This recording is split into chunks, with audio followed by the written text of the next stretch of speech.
قرآن پاک میں بھی اس کا ذکر فرمایا، یا ایھا النبی اذا طلقتم النساء فطلقوهن لعدتهن واحصوا العدہ۔ اس کی تشریح سے پہلے میں ایک حدیث پاک آپ کی بارگاہ میں عرض کرنا چاہتا ہوں، سنن ابی داؤد میں موجود ہے، 2178 نمبر حدیث ہے۔ ایک صحابی روایت کرتے ہیں کہ حضور علیہ الصلوۃ والسلام نے ارشاد فرمایا، ما احل اللہ شیئا ابغض الیہ من الطلاق۔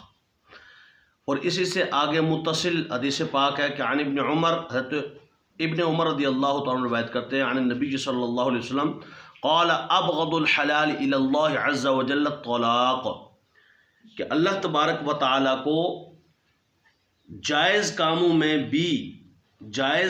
میں بھی جو ناپسند ہے وہ طلاق ہے۔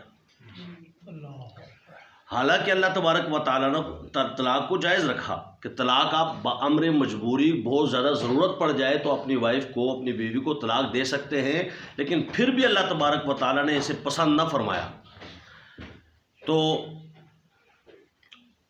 اگر ضرورت ہو تو بندہ طلاق دے سکتا ہے، اب یہ قرآن پاک بھی آپ کے سامنے ہے، یا ایھا النبی، اے نبی صلی اللہ علیہ وآلہ وسلم، اذا طلقتم النساء، جب آپ عورتوں کو طلاق دینا چاہیں۔ یہاں اس میں مفسرین یہ کہتے ہیں کہ اس میں صرف نبی کریم صلی اللہ علیہ وسلم مراد نہیں ہے بلکہ ساری امت مراد ہے، یعنی بظاہر بات تو حضور سے ہو رہی ہے لیکن سمجھایا ساری کائنات کو جا رہا ہے۔ حضور علیہ الصلوۃ والسلام کو فرمایا جا رہا ہے، یا ایھا النبی اذا طلقتم النساء فطلقوهن لعدتهن واحصوا العدہ۔ ارشاد فرمایا کہ پھر آپ طلاق دیجئے طہر میں اور پھر عدت کا خیال کیجئے۔ طلاق کیسے دینی ہے؟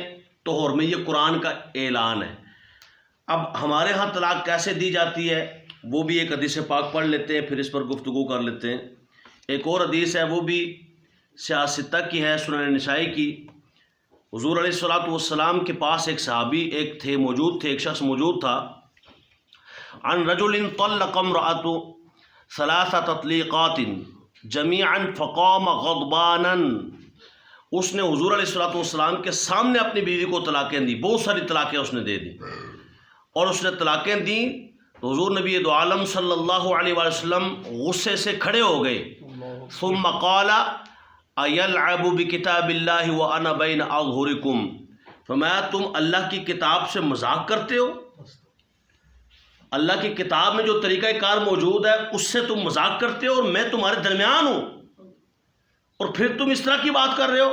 یعنی حضور علیہ الصلوۃ والسلام نے اس کو ویلڈ مانا تو غصہ فرمایا نا، اسٹیبلش مانا تو غصہ فرمایا نا، اس کو واقع تصور کیا تو تب نا کہ اس نے کئی طلاقیں دے دیں۔ یعنی ایک مجلس میں 3 طلاقیں دینا، یہ صحابی رسول ہے جس نے کئی طلاقیں دیں، یعنی ایک نہیں دی، کتنے دی؟ 3 طلاقیں۔ اب حضور کی موجودگی میں 3 طلاقیں دی جا رہی ہیں اور حضور علیہ الصلوۃ والسلام غصے سے کھڑے ہو رہے، کہ تمہیں معلوم نہیں ہے کتاب اللہ موجود ہے، میں تمہارے درمیان ہوں اور تم اس طرح طلاق دے رہے ہو؟ یعنی طلاق اس طرح 3 طلاقیں واقع ہو گئی ہیں لیکن تم نے طریقہ ٹھیک نہیں اپنایا۔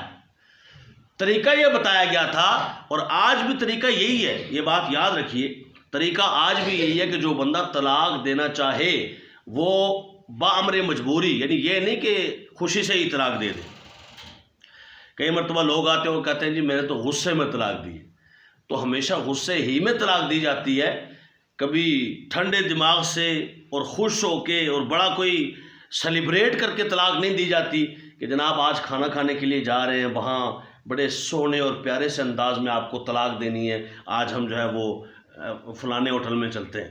ایسے کوئی بھی طلاق نہیں دیتا، طلاق غصے میں ہی اکثر و بیشتر، جس طرح بھی ہم نے آج تک سنا ہے طلاق کیسے دی جاتی ہے؟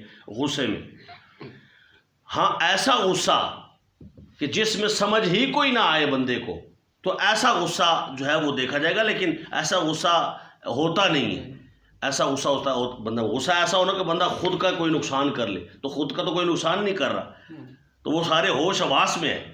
بہرحال حضور علیہ الصلوۃ والسلام کے سامنے اس شخص نے 3 طلاقیں دیں، حضور علیہ الصلوۃ والسلام نے اس کو ویلڈ مانا، تبھی حضور علیہ الصلوۃ والسلام غصے سے قیام فرمایا، آپ نے کھڑے ہو گئے اور ارشاد فرمایا کتاب اللہ کے ہوتے ہوئے اور مصطفیٰ کریم کے ہوتے ہوئے تم نے یہ کام کیا ہے، کیوں ایسا کیا؟ بھائی سوچنے کی بات ہے نا کہ حضور غصہ کیوں ہے؟ اگر 1 طلاق ہوتی تو غصہ ہونے کی بات ہی نہیں تھی، کیونکہ ابھی تو 2 طلاق کا حق حاصل تھا نا۔ حضور فرماتے تم نے 3 طلاقیں دی ہیں، 1 ہو گئی ہے، 2 تو فالتو ہیں، 2 فالتو ہیں۔ حضور علیہ الصلوۃ والسلام کا غصہ فرمانا اس بات کی دلیل ہے، اور یہ سیاست تک کی سنن نسائی کی حدیث پاک ہے کہ حضور علیہ الصلوۃ والسلام نے اس 3 طلاقوں کو ویلڈ مانا کہ یہ بالکل 3 طلاقیں ہو جاتی ہیں اگر کوئی دے تو، لیکن اس طرح دینی نہیں چاہیے، یہ خلاف سنت ہے، یہ طریقہ ٹھیک نہیں ہے۔ بولیے یہ طریقہ ٹھیک نہیں ہے۔ طریقہ کار کیا ہونا چاہیے؟ اگر تو طلاق دے، ویسے دینی نہیں چاہیے، حتی الامکان حضور علیہ الصلوۃ والسلام نے ارشاد فرمایا کوشش کرو، جھگڑے کو مٹانے کی کوشش کرنی چاہیے، جھگڑے مٹ جائیں تاکہ طلاق تک نوبت آئے ہی نہ۔ یہ لفظ طلاق زبان پہ ویسے آنا ہی نہیں چاہیے، یعنی وائف کے سامنے، لیکن اگر بہت مجبوری بن جائے، اس طلاق سے پہلے بہت ساری چیزیں بتائی گئی ہیں، بہت ساری چیزیں ہیں، مثلا آپ ان سے گفتگو چھوڑ دیں، پہلے ان کو سمجھائیں، سمجھ جائیں تو ٹھیک ہے، گھر والے نہ گھر والے سمجھے تو انہیں کیا کریں، ان سے بات چیت چھوڑ دیں، پھر آپ ان سے علیحدگی اختیار کر لیں، بسترے جدا کر لیں، پھر ان کو، یعنی یہ دوسری نمبر پہ آتا ہے۔ تیسرے نمبر پہ یہ ہے کہ آپ ان کو گھر بھیج دیں، کوئی ہلکی پھلکی پنشمنٹ آپ دینا چاہتے ہیں وہ دے دیں، اور پھر وہ گھر بھیج دیں، اور اگر پھر بھی نہیں سدھرتے اور کوئی طریقہ کارآمد ثابت نہیں ہوتا تو پھر جا کر طلاق کی طرف آتے ہیں، اور پھر جب طلاق دیں تو کیسے دیں؟ فرمایا یا ایھا النبی اذا طلقتم النساء، جب عورتوں کو طلاق دینا چاہو تو کیسے طلاق دو؟ فرمایا طہر میں طلاق دو، فطلقوہن لعدتہن، کس طرح دینی ہے؟ طہر میں طلاق، 1 طلاق۔ طہر جو ہوتا ہے، جو ماہواری آتی ہے، اس میں ایک طلاق، اور احسن طلاق، ایک ہوتی ہے احسن طلاق، ایک ہوتی ہے حسن طلاق، ایک ہوتی ہے بدعت طلاق۔ یہ بدعت طلاق سارے دے رہے ہوتے ہیں اکثر و بیشتر جو 3 طلاقیں دیتے ہیں، یعنی یہ طریقہ کار ٹھیک نہیں ہے۔ جو صحیح طریقہ کار ہے وہ یہ ہے کہ اس کے ساتھ زوجہ والا سلوک نہ کیا ہو، حق زوجیت نہ ادا کیا ہو اس طہر میں، یہ طہر گزر جائے تو پھر جا کر کے اسے طلاق دے، صحیح طریقہ کار یہ، پھر اسے جا کر طلاق دے، اور پھر انتظار کرے آگے، اگر تو بات بن جاتی ہے تو ٹھیک، نہیں بنتی تو پھر طہر گزرنے دے، کم از کم طہر گزرنے کے بعد دوسری دے، پھر بن جاتی ہے تو ٹھیک، نہیں بنتی تو پھر طہر گزرنے دے، یہ اصل طریقہ کار ہے۔ لیکن ہمارے ہاں کیا ہوتا ہے کہ پہلے دن، پہلی مرتبہ، پہلے گھنٹے میں ہی فوراً 3 طلاقیں اکٹھے، تجھے 3 طلاق ہیں، بس اس طرح نہیں ہوتا۔ اچھا صحیح طریقہ کار طلاق دینے کا ایک تو یہ ہے کہ طہر میں دے، اور دوسرا لفظ کون سے ادا کرے، لفظ صریح صاف الفاظ طلاق کے ادا کرے، تاکہ کوئی کسی قسم کے شک باقی نہ رہے۔ جو چیز آپ نے صحیح لفظ میں ادا کی ہوتی ہے اس کو پھر زیادہ جامہ پہنانے کی ضرورت نہیں پڑتی صحیح طور پر، اور پھر 3 مرتبہ نہیں، اکٹھی نہیں، جو طریقہ کار بتایا ہے۔ اب لوگ جو ہے وہ اس پہ اعتراض وارد کرتے ہیں، وہ یہ کہتے ہیں کہ یار جب طریقہ کار صحیح نہیں ہے تو پھر طلاق ہوئی کیوں؟ ہم کہتے ہیں یہ تو حدیث پاک سنن نسائی کی ہے، یہ پھر حضور سے پوچھو آپ نے غصہ فرمایا کیوں؟ جب اس نے صحیح طلاق نہیں دی تھی آپ کیوں کھڑے ہو گئے؟ کیوں غصہ فرمایا آپ نے؟ اور کیوں فرمایا کہ کتاب اللہ کے ہوتے ہوئے تم نے طلاق دے دی ہیں 3 طلاقیں؟ حضور کو تو فرمانا چاہیے تھا نا، یعنی یہ فرمانا چاہیے تھا سے مراد یہ ہے کہ ان لوگوں کے خیال کے تحت تو ایسا ہی ہونا چاہیے تھا کہ حضور فرماتے نہیں تمہاری 2 نہیں ہوئی ہیں، 1 ہی ہوئی ہے، ابھی جمع خاطر رکھو، تمہاری 1 ہی ہوئی ہے، غصہ فرمانے کی بات نہ تھی۔ لیکن حضور نے غصہ فرما کر بتا دیا جو 3 دے گا 3 ہی ہوں گی، لیکن صحیح نہیں ہوں گی، اللہ کو بھی ناراض کرے گا، اس کے حبیب کو بھی ناراض کرے گا۔ اس کی مثالیں 100 مثالیں دی جا سکتی ہیں۔ مثال کے طور پر اگر کسی کو 300 روپیہ کوئی دے، میں دے دوں 300 روپیہ، اور میں کہوں جناب یہ قاری صاحب آپ نے 300 روپیہ فلاں بندے کو دینا ہے، لیکن ہر مہینے 100 روپیہ دینا ہے، وہ ہر مہینے 100 روپیہ دینے کے بجائے پہلے دن جا کے پہلے گھنٹے میں ہی اکٹھا 300 دے دیں، تو بتائیے کہ وہ 300 اس کے پاس چلا گیا کہ نہیں گیا؟ چلا گیا، مگر حکم کی نافرمانی ہوئی۔ حکم عدولی ہوئی، جو بات بتائی تھی اس کی مخالفت ہوگی، اس طریقہ کار سے نہ دیا، لہذا حکم عدولی ہو گئی۔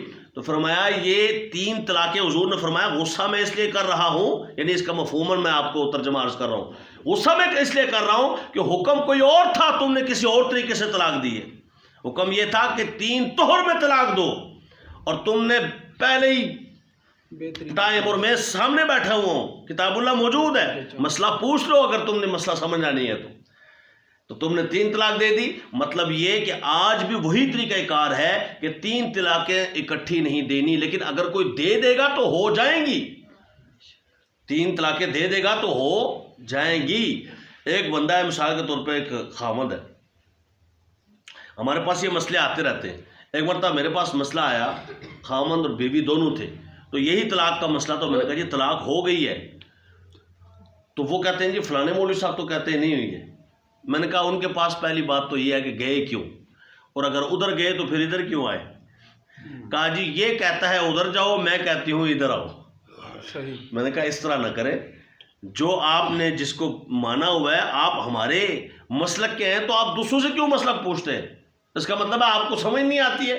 ایک رستے پہ چلو، ایک رستے پہ چلنے سے ہی منزل مقصود ملتی ہے، چاہے رستہ دشوار ہو یا کہ نہ ہو۔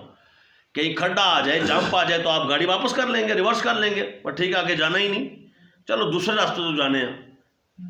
پھر اتوں بھی کوئی کھڈا نظر آئے تو چلو ہن تیسرے تو جانے ہیں، اتنے کوئی مرضی کے خلاف نظر آئے تو پھر جی چوتھے تو جانے ہیں، کردیا بھائی جانے ہی نہیں ہیں، پھر منزل تک کب پہنچیں گے؟ اس لیے یہ بات یاد رکھے۔ تو میں نے انہیں کہا جناب اس سے تو طلاق ہو جاتی ہے، طلاق ہو گئی ہے، جس طرح آپ صحیح الفاظ بتا رہے ہیں اور 3 مرتبہ آپ نے بتایا، کہانی وہ کہتے ہیں جی اس طرح نہیں ہوتی کیونکہ یہ طریقہ کار ٹھیک ہے۔ میں کہا طریقہ کار ٹھیک نہیں ہے لیکن ہو گئی ہے۔ پھر میں نے مثال دی، میں نے کہا جی اگر میں ان مولوی صاحب کو 3 تھپڑ ماروں تو 3 ہوں گے یا 1 ہوگا؟ کہتے جی تھپڑ تو 3 ہوں گے۔ تو میں نے کہا طلاق 1 کیسے ہو گئی ہے؟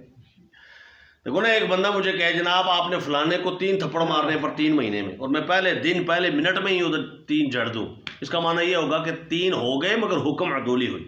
یہ بات آپ کو سمجھ آ رہی ہے کہ نہیں؟ یعنی 3، اچھا کئی مرتبہ ایسا ہوتا ہے، ایک مناظرہ تھا تو اس مناظرے میں جو ہے وہ اہل سنت کے عالم تقریر جو ہے مناظرہ کر رہے تھے، دوسری طرف دوسرے تھے، تو اس مناظرے میں اسی کے اوپر بحث ہوئی اور انہوں نے مثال دی۔ مثال کے اوپر اگلے نے کہا کہ اچھا ایک بندہ کہتا ہے میں تجھے 100 کٹھی طلاقیں دیتا ہوں، 100 طلاقیں، تو 3 طلاقیں تو ہو گئی، باقیوں کا کیا کرنا ہے؟ 3 طلاقیں تو ہو گئی، باقیوں کا کیا کرنا ہے؟ تو یہ بھی حدیث پاک میں موجود ہے کہ ایسا بھی ہوا، ایسا بھی ہوا۔ حضور علیہ السلام کے زمانے اقدس میں حضور نے فرمایا 3 طلاقیں ہو گئی ہیں، یہ باقی تم نے فضول باتیں کی، یہ تم نے باقی فضول، تو باقی تو ضائع ہو گئی، باقیوں کا تو مقصد ہی نہیں ہے، کیونکہ باقیوں کی تو بات ہی نہیں ہے، بات تو ٹوٹلی 3 کی ہے۔ یہ بات قابل توجہ ہے کہ یہ لوگ جو کہتے ہیں جی 3 نہیں ہوئی 1 ہوئی، ان سے سوال ہے کہ اگر 3 نہیں ہوئی تو 1 کیسے ہوگی؟ بات سمجھی؟ 3 نہیں ہوئی 1 ہوئی، وہ کیسے ہو گئی؟ ان 3 میں سے کون سی ہوئی جو اس نے پہلی مرتبہ کہی تھی طلاق ہے دیتا ہوں، یا دوسری مرتبہ یا تیسری مرتبہ، یہ پہلے والے ہو گئی، تو یہ کیسے ہوئی، کس طرح سے ہو گئی، اور دوسری طرح کس طرح سے نہیں ہوئی؟ تو حضور علیہ السلام کے زمانے اقدس میں یہ بھی حدیث پاک میں موجود ہے، حضور کے پاس ایک شخص آیا، اس نے مسئلہ پیش کیا طلاق کا، یا رسول اللہ میں نے طلاق دی ہے۔ کس طرح طلاق دی ہے؟ کہا 3 طلاقیں دی ہے۔ حضور نے فرمایا تم نے 3 مرتبہ طلاق دی ہے یا تم نے 3 مرتبہ لفظ طلاق ادا کی ہے؟ تم نے کیا کیا ہے؟ انہوں نے کہا یا رسول اللہ میں نے 1 مرتبہ تو طلاق دی ہے باقاعدہ، اور 2 مرتبہ اس پر تاکید کی ہے۔ 2 مرتبہ کیا کی ہے؟ جیسے میں کہوں مثال کے طور پر اپنے شاگرد کو بیٹا جاؤ پانی لے آؤ نا، پانی لے آؤ نا بیٹا، تو 3 مرتبہ میں نے کہا، اس کا کیا مطلب ہے 3 گلاس لے آؤ؟ 1 ہی لے آؤ، لیکن 2 مرتبہ تاکید کی ہے تاکہ جلدی آ جائے۔ میں یہ کام ضرور کروں گا، ضرور کروں گا، ضرور کروں گا، ضرور کروں گا، اس کا مطلب ہے 4 مرتبہ کروں گا؟ اس کا مطلب کروں گا 1 مرتبہ، لیکن تاکید پیدا کرنے کے لیے بار بار یہ بات کی جا رہی ہے، تو وہ تاکیداً حضور کی بارگاہ میں یا رسول اللہ میں نے دی 1 مرتبہ ہے، 2 مرتبہ میں نے کیا کیا ہے؟ تاکید پیدا کی۔ اگر 3 طلاقیں نہیں ہوتی ہیں تو حضور نے یہ پوچھا کیوں؟ بات سمجھ آ رہی ہے؟ حضور نے کیوں پوچھا کہ یہ باقی تم نے کیوں کہا؟ تو حضور کے زمانے اقدس میں اور سیدنا ابوبکر صدیق رضی اللہ تعالیٰ عنہ کا جب زمانہ آیا تو اس وقت یہ اس طرح چلتا تھا کہ جو آتا طلاق کا مسئلہ تو حضور پوچھتے، ابوبکر صدیق پوچھتے اچھا تم نے طلاق کیسے دیے؟ تو اگر جواب ملتا کہ ہم نے 3 اکٹھی دی ہیں، باقاعدہ تینوں طلاقیں دی ہیں، تو کہا جاتا طلاق ہو گئی ہے۔ لیکن اکثر مسئلہ اس طرح آتا کہ وہ آ کے عرض کرتے کہ ہم نے 1 طلاق دی ہے، باقی ہم نے اس کی تاکیداً بات کی ہے، باقی اس کے اوپر ہم نے بات کی ہے، اس کو تاکید یعنی کرنے کے لیے، نہ یہ کہ ہم نے اوریجنل 3 دی ہیں۔ تو اس کو حضور علیہ السلام تسلیم فرماتے اور فرماتے ٹھیک ہے 1 ہی ہوئی ہے، کیونکہ دی تم نے 1 ہے، باقی اس کو تاکیداً آپ نے فرمایا۔ لیکن یہی حدیث پاک کی کتاب الکتب الستہ میں موجود ہے۔ حضرت عمر فاروق رضی اللہ تعالیٰ عنہ کا جب زمانہ مبارک آیا، حضرت عمر فاروق رضی اللہ تعالیٰ عنہ کا زمانہ اقدس آیا، تو آپ کے زمانے میں یہ بات اتنی زیادہ پھیل گئی کہ بہت زیادہ طلاقیں ہونے لگ پڑیں، طلاق کی شرح بڑھنے لگ گئی، اور ہر روز کتنے لوگ آپ کے پاس تشریف لاتے اور آ کے کہتے جی طلاق ہو گئی ہے، عورتیں روتی اور آ کے کہتے جی ہماری طلاق ہو گئی ہے، اب ہم کیا کریں گے؟ اور جب حضرت عمر فاروق پوچھتے کہ تم نے 3 دیے یا 1، اس کا مطلب ہے 3 ہو جاتی تھی تو پوچھتے تھے نا، 3 ہو جاتی تھی پوچھتے تھے، تو وہ کہتا نہیں جی 1 ہے، باقی میں نے تاکیدن کی ہے۔ تو پھر جا کر چین آتا، کتنا عرصہ عورت کو اس طرح رلاتے رہتے، اس کو لٹکاتے رہتے، اس کو گزند پہنچاتے، تکلیف دیتے۔ حضرت عمر فاروق کو یہ بات اچھی نہ لگی۔ کون؟ عمر فاروق رضی اللہ تعالی عنہ۔ لو کان بعدی نبیا لکان عمر، میرے بعد اگر کوئی نبی ہوتا، نبی ہے، اگر میرے بعد کوئی نبی ہوتا تو وہ کون ہوتا؟ حضور نے فرمایا عمر ہوتے۔ وہ عمر فاروق جن کی تائید میں قرآن کی کئی آیتیں نازل ہوئیں، وہ عمر فاروق رضی اللہ تعالیٰ عنہ جو آج بھی مصطفیٰ کے مزار میں اکٹھے ہی ہیں۔ حضور ہیں، ابو بکر ہیں، اور پھر عمر فاروق رضی اللہ تعالیٰ عنہ۔ وہ عمر فاروق رضی اللہ تعالیٰ عنہ جن کے سائے سے بھی شیطان بھاگتا ہے، یہ بھی حدیث پاک ہے۔ عمر کو شیطان، حضرت عمر رضی اللہ تعالیٰ عنہ سے شیطان بھاگتا ہے، شیطان کو حضرت عمر کا سایہ بھی برداشت نہیں۔ وہ کیسا پاکیزہ انسان ہوگا۔ حضور نے ارشاد فرمایا میری سنت کو اپنانا اور میرے خلفائے راشدین کی سنت کو اپنانا، سنتی و سنت الخلفاء الراشدین المہدیین، میری اور میرے خلفائے راشدین کی سنت۔ حضور نے فرمایا میرے خلفائے راشدین، تو خلفائے راشدین میں حضرت عمر آتے ہیں کہ نہیں آتے؟ آتے ہیں۔ تو حضرت عمر کے بارے میں فرمایا یعنی اس کی سنت بھی میری سنت ہوگی، کیونکہ استاد کو ناز ہوتا ہے۔ ویسے سنت صرف حضور کی ہوتی ہے اور کسی کی سنت نہیں ہوتی۔ ایک سنت اللہ ہے، اللہ کی سنت ہے نا، قرآن میں ذکر ہے، اور ایک حضور کی سنت ہے۔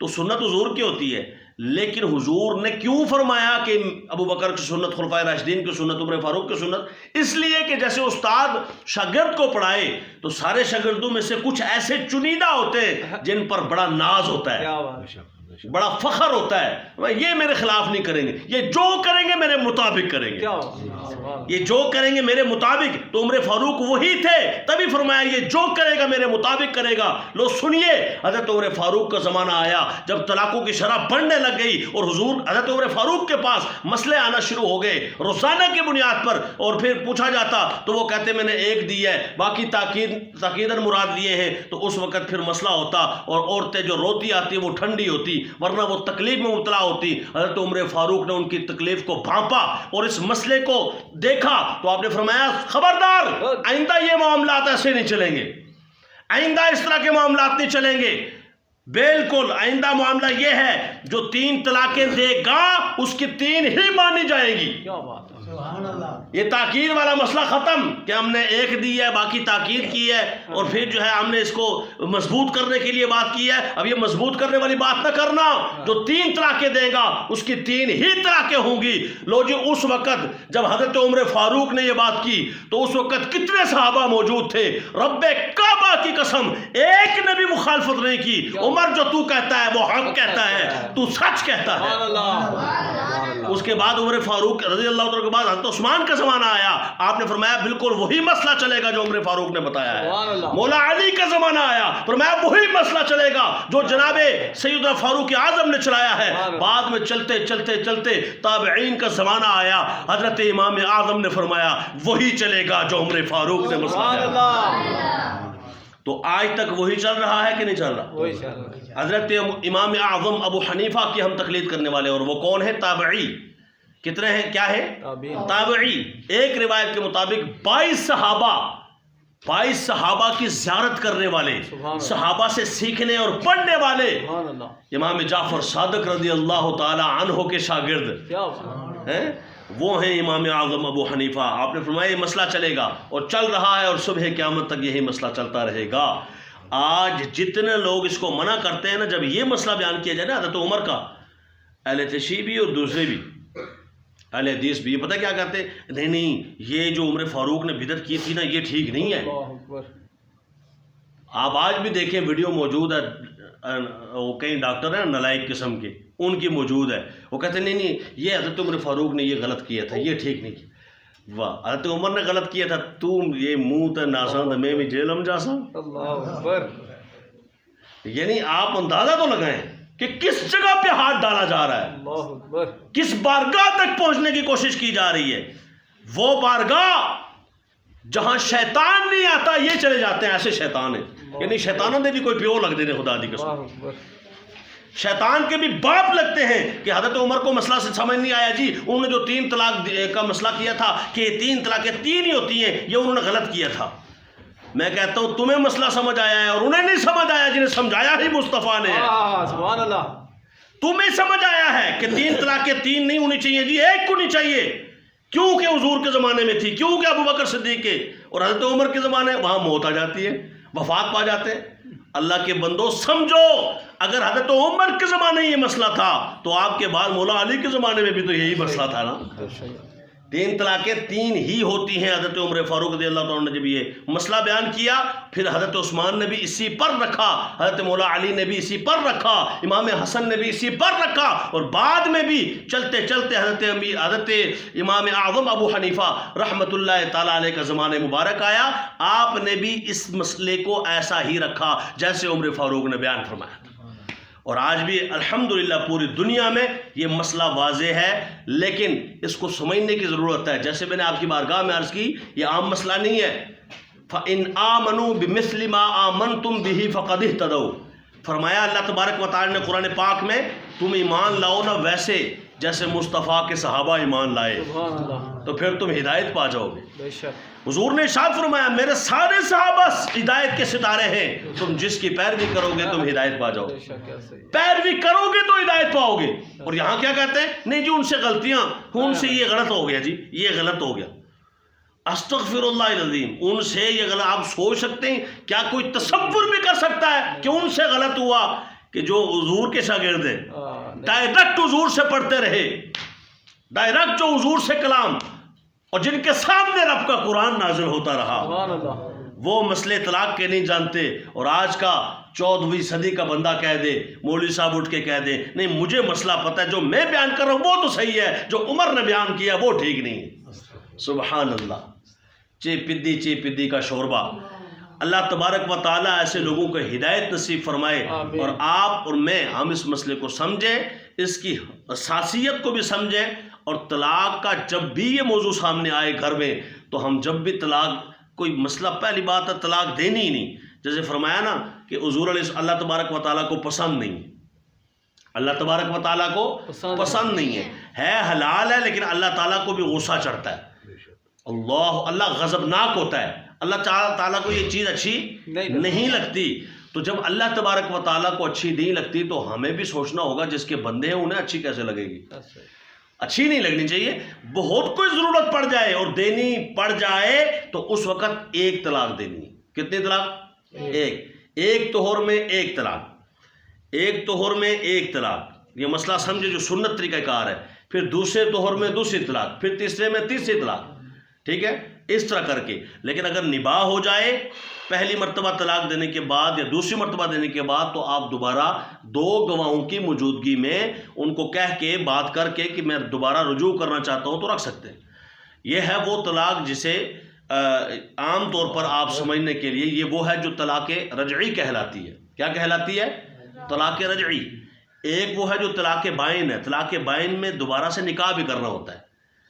مثلا ایک بندہ کہتا ہے کہ میں تمہیں آزاد کرتا ہوں، یہ ایسے لفظ ہے کہ اس طرح کے جو الفاظ ہیں، میں تمہیں آزاد کرتا ہوں، جا تم میری طرف فارغ ہے، یہ اس طرح کے جو الفاظ ہیں، ٹھیک ہے، ایک تو یہ ہے نا کہ کوئی مسئلہ، کوئی بات چل رہی ہو، ٹھیک ہے، اور اس طرح کی بات مطلب پکڑا ہوا ہو تو کوئی کہے جی جہاں تو آزاد ہے، کوئی وہ بات نہیں ہے، یعنی وہ سیاق و سباق دیکھا جائے گا، قرینہ دیکھا جائے گا کہ بھئی یہ کوئی غصہ ہو رہا ہے یا اس انداز میں، تو مطلب جو طلاق ہی کی وجہ سے یہ اس طرح کے الفاظ کر رہا ہے تو اس وقت یہ ویلڈ سمجھی جائے گی، یہ بات قابل توجہ ہے۔ تو یعنی تو فارغ ہے، یعنی ایک بندہ ہے جو غصے میں ہو تو عقلوں فارغ ہے، تو یہ اور بات ہے، تو اس کا قرینہ ہے، دیکھا جائے گا بھئی یہ جس طرح کہہ رہا ہے یہ غصے میں ہے اور یہ اسی طرح کی بات چل رہی ہے، تو اس طرح وہ کہتا ہے نا کہ تو فارغ ہے یا آزاد ہے، اس طرح کے الفاظ، جا میں نے تجھے چھوڑا، تو اس کا کیا ہوگا، یہ طلاق بائنہ ہوگی۔ طلاق بائنہ کیا ہوتی ہے کہ دو طلاقیں وارد ہو جاتی ہیں، اس لفظ کے ادا کرنے سے دو طلاقیں وارد ہو جاتی ہیں، اور دوبارہ ان کا جو رجوع ہوتا ہے وہ اس طرح سے ہوتا ہے، یعنی رجوع میں سمجھانے کے لیے رجوع نہیں بلکہ دوبارہ سے جب یہ رہنا چاہتے ہیں تو اس وقت پھر ان کو جدید نکاح کرنا پڑے گا۔ کیا کرنا پڑے گا؟ جدید نکاح کرنا پڑے گا، اور نئے حق مہر کے ساتھ ادا کرنا پڑے گا، اور دو گواہوں کی موجودگی میں ادا کرنا پڑے گا۔ لیکن اس کے لیے کوئی وہ اعلان شرط نہیں ہے کہ بڑا اعلان کیا جائے، بس دو گواہ ہوں، چاہے دو بیٹے ہی کیوں نہ ہو، صحیح، ٹھیک ہے، ان گواہوں کی موجودگی میں از خود یہ ایجاب و قبول کر لیں کہ میں نے تمہیں قبول کیا، تم نے مجھے قبول کیا، اس طرح کر کے تو یہ نکاح وارد ہو جاتا ہے۔ تو یہ مسئلے ذرا سمجھنے والے مسئلے ہیں، لیکن اگر آپ نے ایک طلاق دی اور پھر آپ کا رجوع ہو گیا، اب جب آپ دینا چاہتے ہیں تو لوگ سمجھتے ہیں اب چونکہ رجوع ہو گیا ہے تو ہوں جدو دے سکتا ہے پھر نویں سے ردو دے سکتا، نہیں ایسا نہیں ہے، پھر جب دیں گے تو وہ ایک طلاق کبھی بھی ختم نہیں ہوگی، وہ تو ہو گئی ہے نا، ایک طلاق ہو گئی ہے، اب جب بھی دیں گے تو دوسری دیں گے، صحیح، نئے سرے سے پہلے نہیں دیں گے، دوسری دیں گے، پھر دو ہو گئی اور پھر آپ نے کہا جی دوبارہ ہم نے رجوع کر لیا ہے، ٹھیک ہے، تو اب تیسری دینا چاہیں گے تو ایسا نہیں ہوگا کہ اب آپ کہیں جی وہ دو کے بعد تو ہم نے رجوع کر لیا تھا، اب جب طلاق دیں گے تو دوبارہ نئے سرے سے نہیں ہے، آپ کے ہاتھ میں تین ہی کا حق حاصل ہے، آپ کے جو ہاتھ میں ڈور ہے نا وہ 3 مرتبہ کی ہے، 3 مرتبہ کھینچ سکتے ہیں، 3 مرتبہ طلاق دے سکتے ہیں، زندگی میں کبھی بھی دیں گے تو 3 ہی مرتبہ دیں گے، اس سے زیادہ کا حق حاصل نہیں ہے۔ اللہ تعالیٰ یہ مسئلے سمجھنے کی توفیق عطا فرمائے۔ آخر دعوانا الحمدللہ رب العالمین، الحمدللہ۔